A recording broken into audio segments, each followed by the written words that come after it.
Khasiat makan ikan dalam Islam.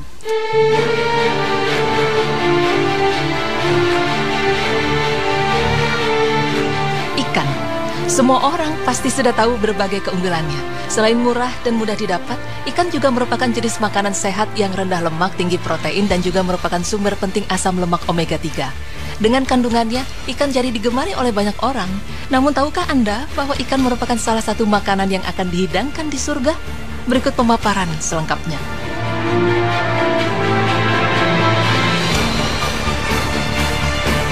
Ikan, selain dikonsumsi oleh banyak manusia di dunia, ternyata ikan juga dikonsumsi oleh penduduk surga.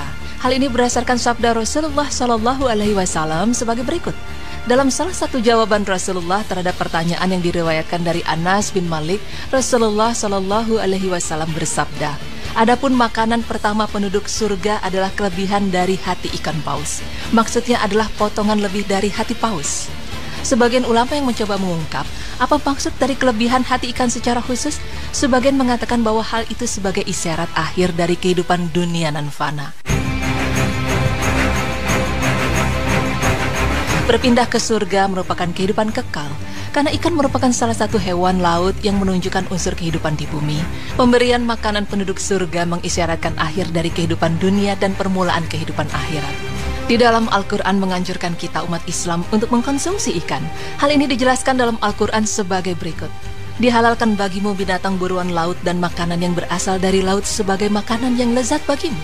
Dan bagi orang-orang yang dalam perjalanan, dan diharamkan atasmu menangkap binatang buruan darat selama kamu dalam ihram, dan bertakwalah kepada Allah yang kepadanya lah kamu akan dikumpulkan. Quran Surah Al-Ma'idah ayat 96. Berdasarkan ayat tersebut, dapat dikatakan bahwa kita sebagai umat muslim dihalalkan atau dianjurkan untuk mengkonsumsi makanan yang berasal dari laut, yaitu ikan. Dan hal ini juga sama dijelaskan dalam surat Al-Kahfi bahwa Nabi Musa alaihissalam ketika dalam perjalanan panjangnya mengambil ikan bersama untuk mereka makan. Ikan ternyata sangat bermanfaat sekali bagi kesehatan. Fakta ini dapat dibuktikan secara ilmiah sebagai sumber gizi yang penting. Namun sebelumnya telah terungkap di dalam Al-Quran. Allah Subhanahu wa Ta'ala membuat referensi untuk makanan laut yang secara terperinci dijelaskan dalam Al-Quran sebagai berikut. Dan dialah Allah yang menundukkan lautan untukmu agar kamu dapat memakan daripadanya daging yang segar atau ikan, dan kamu mengeluarkan dari lautan itu perhiasan yang kamu pakai, dan kamu melihat bahtera berlayar padanya, dan supaya kamu mencari keuntungan dari karunia-Nya, dan supaya kamu bersyukur. Quran Surah An-Nahl ayat 14. Ikan diberikan kepada kita sebagai berkah oleh Allah Subhanahu wa Ta'ala dan merupakan makanan yang sempurna, terutama dalam hal protein, vitamin D, dan elemen. Setelah kita mengetahui ikan dari segi Islam, namun bagaimanakah secara ilmiah atau kesehatan, dan apa saja khasiat yang terkandung dalam ikan? Ikan merupakan makanan pokok jutaan orang seperti penduduk Jepang, Indonesia, dan orang Eskimo. Ikan mengandung protein yang lebih banyak dibanding daging hewan lainnya. Protein ikan mengandung nilai gizi yang tinggi dan mudah dicerna. Setelah diserap, protein ikan tidak meninggalkan banyak sisa. Daging ikan yang berwarna putih lebih baik daripada yang berwarna merah. Ikan sangat baik dikonsumsi oleh pasien yang menderita gangguan pencernaan. Daging ikan mengandung asam lemak tak jenuh yang tidak berbahaya, bahkan dapat menurunkan kadar lemak dalam darah. Lemak ikan lebih mudah dicerna dibandingkan lemak daging. Kadar yodium yang terkandung dalam ikan memudahkan kerja pankreas yang berperan penting dalam penyerapan di dalam tubuh. Ikan juga mengandung banyak vitamin, khususnya vitamin A dan D. Karena banyak vitamin, ikan merupakan obat mujarab untuk rachitis atau keropos tulang pada anak-anak. Selain mengandung banyak vitamin, ternyata ikan juga mempunyai berbagai macam khasiat, diantaranya dapat mengurangi kadar kolesterol dan trigliserida dalam darah. Hal ini karena lemak yang terdapat pada ikan adalah lemak tak jenuh yang tidak berbahaya. Kedua, mencegah serangan jantung karena ia dapat berfungsi memperlambat waktu pendarahan, mengurangi viskositas atau kekentalan darah yang dapat mengurangi pembekuan pada pembuluh darah. Caranya adalah dengan makan ikan 2 kali seminggu atau 30 gram ikan per hari dengan syarat tidak digoreng dan tanpa garam. Dapat mencegah penyumbatan pembuluh nadi dan melebarkan pembuluh jantung atau pembuluh koroner. Keempat, mengobati tekanan darah tinggi, khususnya pada ibu hamil jika mereka mengkonsumsi tablet minyak ikan dengan dosis tinggi. Juga bermanfaat untuk pertumbuhan anak karena kaya akan asam lemak esensial. Keenam, mengobati penyakit penyempitan pembuluh darah, meningkatkan daya ingat dan nutrisi otak karena banyak mengandung fosfor, mengobati alergi asma, mengobati pembengkakan kelenjar gondok yang disebabkan kekurangan zat yodium dalam tubuh. Hal ini karena ikan dipercaya kaya akan yodium yang masuk dalam kandungan hormon tiroksin. Mengobati sakit kepala sebelah jika mengkonsumsi 3 tablet minyak ikan setiap hari selama 6 minggu. Ke-11 penelitian menetapkan bahwa mengkonsumsi makanan yang kaya akan ikan dapat membantu menjaga para wanita dari penyakit stroke yang disebabkan oleh penggumpalan darah. Para ahli di Amerika Serikat menyatakan bahwa dengan menyantap ikan dan meminum minyaknya dapat mengurangi bahaya kematian mendadak karena gagal jantung, karena mengandung omega 3 yang terkandung dalam asam lemak ikan. Dan Dr. Kazutoshi Kitamura dari Universitas Niigata Jepang juga menyatakan bahwa kecenderungan wanita Jepang mengkonsumsi ikan dan telur makanan yang kaya vitamin D dapat menjadikan mereka tidak mudah terserang penyakit osteoporosis dan tulang mereka tidak mudah rapuh. Itulah khasiat yang terkandung dalam ikan. Selain itu, sebagai informasi tambahan untuk Anda, bahwasanya ikan sebagai makanan laut tidak boleh dikonsumsi bersamaan dengan makanan darat karena dapat terjadinya proses pencernaan yang tidak baik dalam tubuh kita sehingga dapat menimbulkan penyakit. Demikianlah penjelasan mengenai ikan dan khasiatnya dari segi Islam maupun secara ilmiah. Bagaimana? Apakah Anda masih ragu untuk mengkonsumsi ikan? Cobalah untuk mulai mengkonsumsi ikan sejak dini sehingga manfaatnya itu akan langsung terasa di kemudian hari. Semoga informasi tadi dapat menjadi wawasan serta perenungan untuk kita bahwa Allah Subhanahu wa Ta'ala telah menyediakan sumber yang melimpah pada hambanya. Tinggal bagaimana kita untuk memanfaatkannya dengan baik.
ما أعرف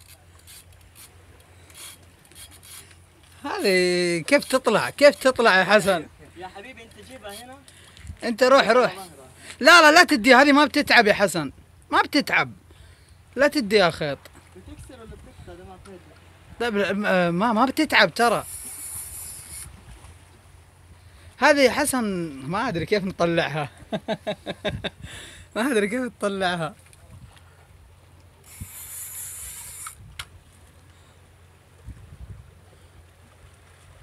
وبالعة ترى، بالعة.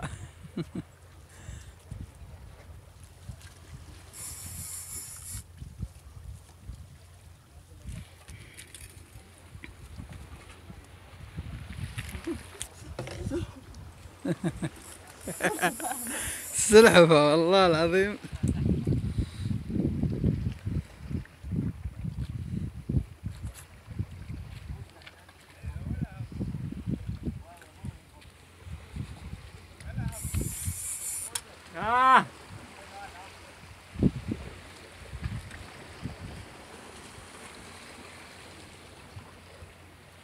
شوفها جات.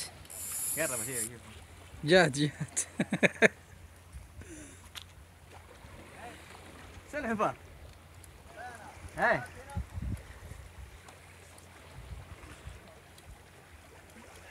وكبيرة ترى.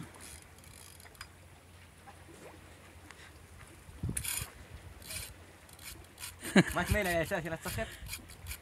لا هي ما بتسخر، ما اعتقد.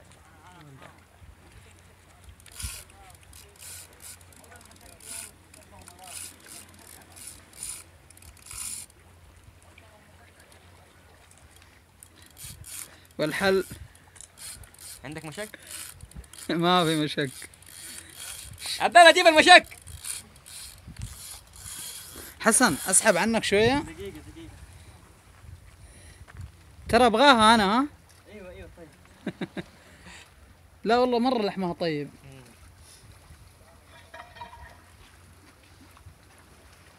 خذها يا سر يلا. ما نفع.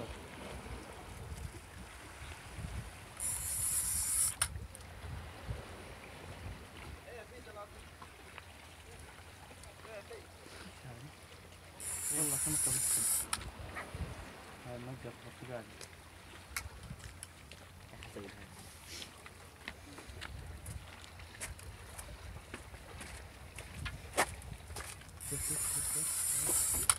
يمكن ما يجيبها المشك هذه، يبغى لها. شنكار اللي يرفعها فوق. ايه نشوف ما ادري.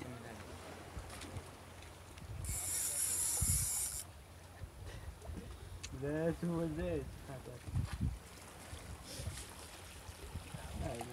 ايوه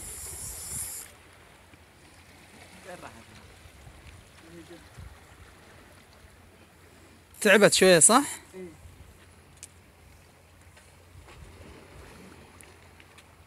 احمد بجيبها من هناك عند الصخرة. يلا روح. وهي دي شوفها جات هنا. ايوه شوفها كبيرة داعية.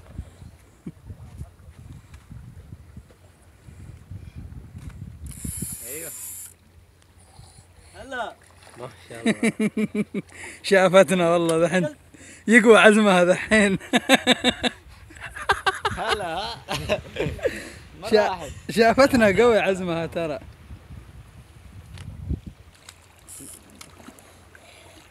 من عينها. من عينها جايبه ولا ايش؟ لا ترجع لا ترجع. لا بالعة. ارخيلها شيء. بس انتهى قاعد منها. خلصت يا عم تعال يا ابوي انت. دعست، شافتنا خافت ترى. ما شاء الله.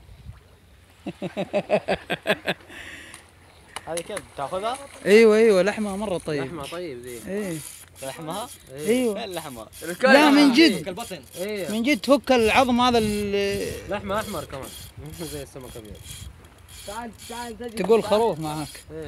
ايه احترمي ولا نرمي؟ لحمه مره طيب. حسن عنك شوية. ها؟ يا حبيبي ولا كاني سحبت روح. يا اخي عنك طيب شوية. ولا تطلعها نزلت تحت. تعبها بس لا تخليها تريح. هذه ما تتعب. لا تتعب. والله صعب تتعب هذه. برمائية دي. تطلع برا مضاربة احنا وياه. الحين دي مضاربة. تنذبح ذبح ترى هذه. هاي شرعت الا اجيب السلحفة اليوم. خلاص من النتاجة. يا بنشيل النتاشة من الطريقة. تعالي تصيد هنا في سمك ترى. شوفي هنا. مقطع يا حسن قد 10 دقائق. والله. جات. طلعت. تعال. بس هبومها من هنا. ايوه روح من هناك روح. خلاص تعبت ترى. ارجع انت. لا تنزل برا لا تنزل. اجيبها كذا؟ هي خلاص تعبت. جيبها هنا حسن وبالمشك. المشكلة تجيب ايش؟ ظهرها قوي. الا تقلبها من تحت. خلاص تعبت. سلمان يا قحبة. كيف دماغها يعني ولا ايش؟ هات. اديها امسك اديها في رقبتها. لا. امك. اديها لسعة في دماغها بس خفيفة كذا تدوخ. احمد وخر احمد. ارجع خليني ارجع انا دركوا معاه طيب واحد ينفخ معاه الصنارة. شعبي ساب السنارة. امسك. هنا هذا خله ما تجي هنا لا. اي والله. خلها معلقة. احمد استنى نجيبها هنا. هي فوق الحجر. يا اخي بضربها في راسها. لا تضرب. تبغاها انت؟ ايوه ابغاها. خلاص ما دام يبغاها اللي اسقاها. امسك خلك ماسكه. ارفع عيب وارفع. امسك من المصفر. بس امسك. شباب في شبك ما في شبك. هذا مو شيء. دقيقة. انتبه. كله يقول لك. انتبه تعطل. انتبه. من ظهرها يا حسن امسك لي. دقيقة. حسن من ظهرها ها. والله مسكها بيدك. ارفعها. انتبه بس يدك. انت تدعك باليد الثانية ها؟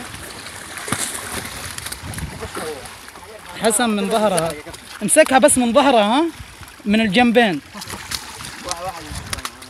كي بالله امسك معايا هنا. امسكها من ظهرها حسن. من تحت ارفعها. ثقيلة يا عن حظها ايش ذا؟ ارفع من تحت. ثقيلة ايوه اكيد. بتضارب دحين. اقلبها لا تنط ثاني تنزل. اقلبها لا قلبتها ما تتحرك. حتنزل شوي.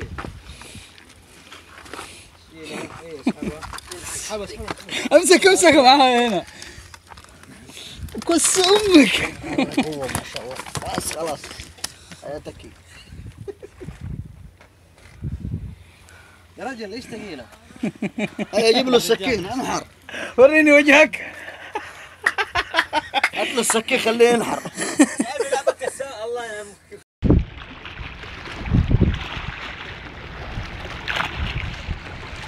طبعا هون الشيخ أبو عمر قاعد بصيد هون على البحر. الشيوخ المؤمنية كلهم. نعم. أبو المنذر. كراك. مروان المؤمن. هذا السنسط بيتش هون. الشيخ أبو عمر قاعد بصيد. صاد حوت وفلته. حزن عليه. يا سيدي بكرة بدي أصيد حوت وبعد بكرة بدي أصيد حوت. سيدي بيطلع لك. على راي الضفدع اللي هذا هيك طبعا البحر. الشيخ أبو عمر.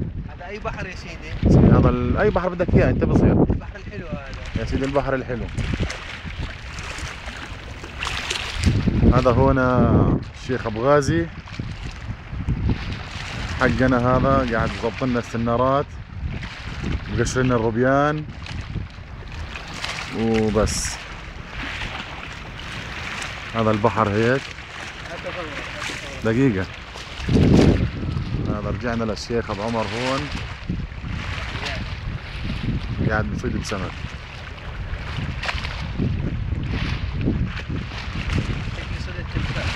بس فل. السلام ورحمة الله.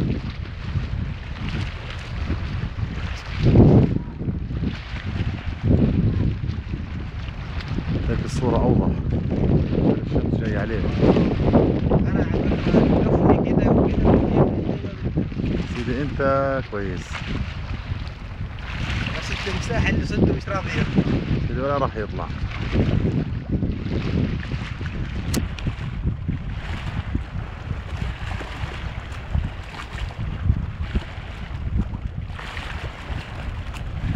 وهيني أنا هيك على البحر.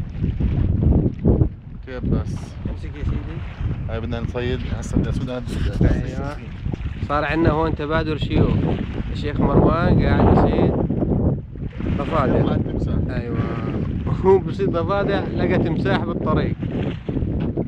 اها اها اها ويشد طلعت يا سيدي. احسنت.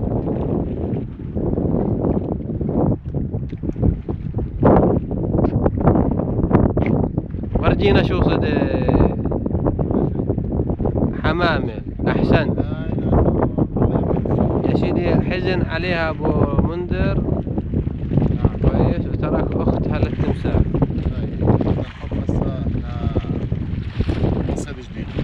تمام يلا يلا.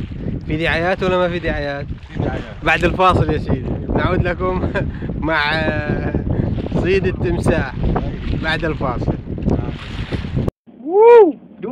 Demonio! Mantap! Oke.